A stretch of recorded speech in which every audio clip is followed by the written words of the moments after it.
Welcome back to Underlab. Today we'll be taking a look at someone extremely cool, none other than Papyrus. Oh, and Snowdin Forest.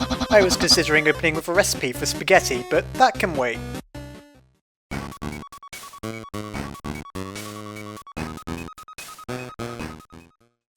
We're actually introduced to Sans before his brother Papyrus, but for whatever reason, we're covering the latter first. Who knows, maybe there's even a reason for it.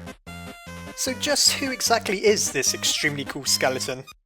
Papyrus is a sentry in Snowdin Forest, the first frontier of the underground. His job is to capture any and all humans who come his way, though his ineptitude is only rivaled by Sans' laziness. He has an obsession with spaghetti and is extremely kind, so much so that it may even be to his detriment.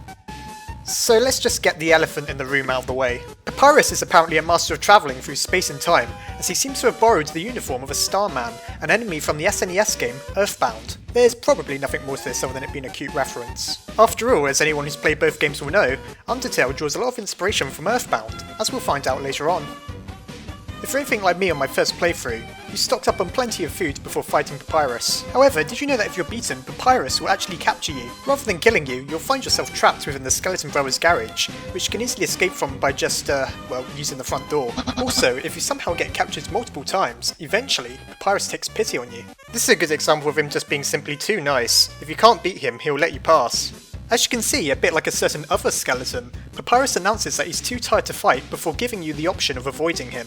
Anyhow, maybe I'm getting ahead of myself. There's a whole forest before we fight this guy, so let's take a look. For example, what about this snowman? Yeah, I just ate that piece of your body you gave me right in front of your eyes. No hard feelings, right? Did you know that the dogs you encounter in Snowdin Forest are all a part of the Royal Guard's canine unit? Therefore, they must answer directly to Undyne. Did you also know that you can beat pretty much any dog enemy in the game just by throwing the stick? Because apparently playing fetch is more important than following orders. Sometimes in Snowdin Forest, you'll encounter a monster called Lesser Dog. In order to spare it, all you need to do is pet its head. But every time you do, its head grows a little longer, and apparently you can do that a total of 54 times. So why not, I thought. Let's do it 54 times.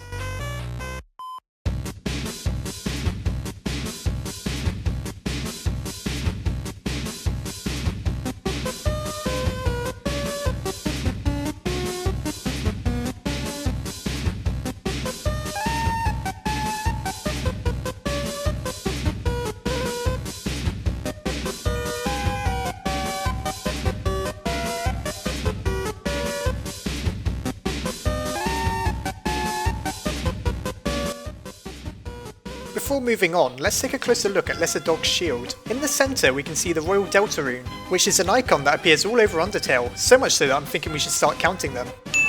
I'm starting at 2, because if you can remember, Toriel wears one on her blouse. We'll find out what makes it so important once we reach Waterfall.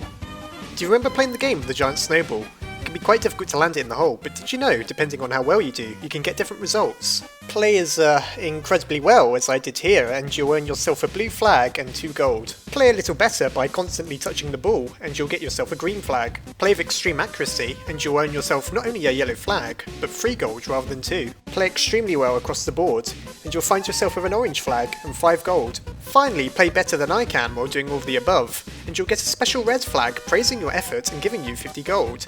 Now, where have I seen those colours before?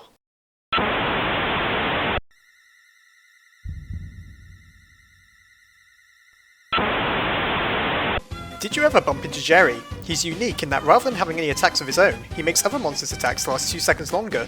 Also, apparently everyone hates him. He represents that annoying friend you may or may not have, who you'd rather not hang out with, but he insists on it. Thankfully, he's a relatively rare encounter. According to Toby Fox, the creator of Undertale, every monster in Undertale has a little bit of good in them, with the exception of Jerry. It's no coincidence then that if you wish to spare Jerry, if that's really something you want to do, you and the other monster must ditch him. One of the biggest oddities in Snowdin is its mysterious door. As you walk down the path, giant eyes light up from within the darkness and watch you. Normally, the door ahead is completely inaccessible. However, if you manage to dodge every name during the credits of the true end of the game, it'll be open. Inside, we discover a sleeping dog. Apparently, the dog is the one responsible for creating the entire game, through use of speech recognition software that turned its barks into Undertale. Well, makes about just as much sense as anything else in the game. We're even given the choice of fighting the dog, but we soon discover that we cannot, thanks to the holes in its blanket that need patching. This may suggest that sometime we will get to fight the annoying dog, but more likely than not it's nothing more than a joke, particularly considering how the game points out that dogs aren't very good at knitting. Did you know that if you find Papyrus' crosses and circles puzzle to be too difficult, all you need to do is talk to him repeatedly. He will admit that there's a lever on the tree, which will instantly solve it for you. Okay, lore lesson time. The library, as it's called in Snowdin town, is packed with foreshadowing about events later in the game. According to one child's school report, when a monster dies, they're reduced to ashes. Those ashes are then scattered on that monster's favourite thing. Apparently, that allows their essence to continue living on within the object. Sound like anyone you remember? I'll try avoid spoiling it for anyone who doesn't know, so there'll be a whole episode for him later on. We also discover within the library that only monsters can use magic. The crueler someone is, the worse they can hurt a monster, and that Asgore is really bad at naming things. Actually, that first point is just a little bit confusing.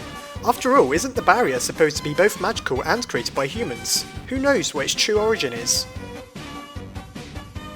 Apparently I've not done enough to make this episode cool, so Papyrus is going to give you all a guide on how to be like him. Enjoy it if you can.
Feeling cool now?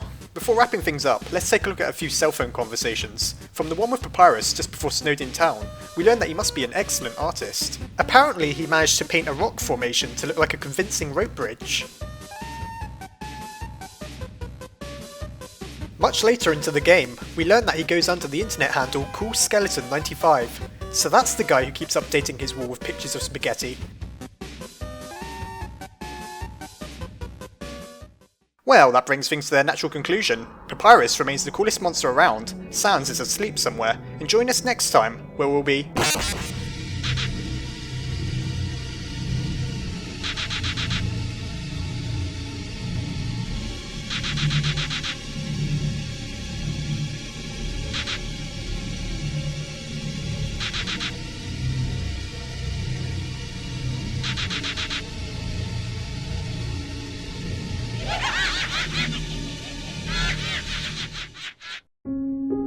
Sans asks us early on if we've ever heard of a talking flower.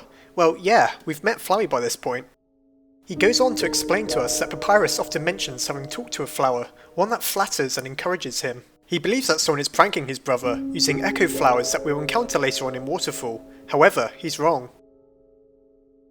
Extremely late into the game, you can have the following cell phone conversation with Papyrus. He mentions the same thing that Sans told us about, that he's been talking to a flower. He can't remember the flower's name, but he says it might have been Flowery. Well, it doesn't take a genius to work out who he's really been talking to. No one takes Papyrus seriously, and what reason do they have to?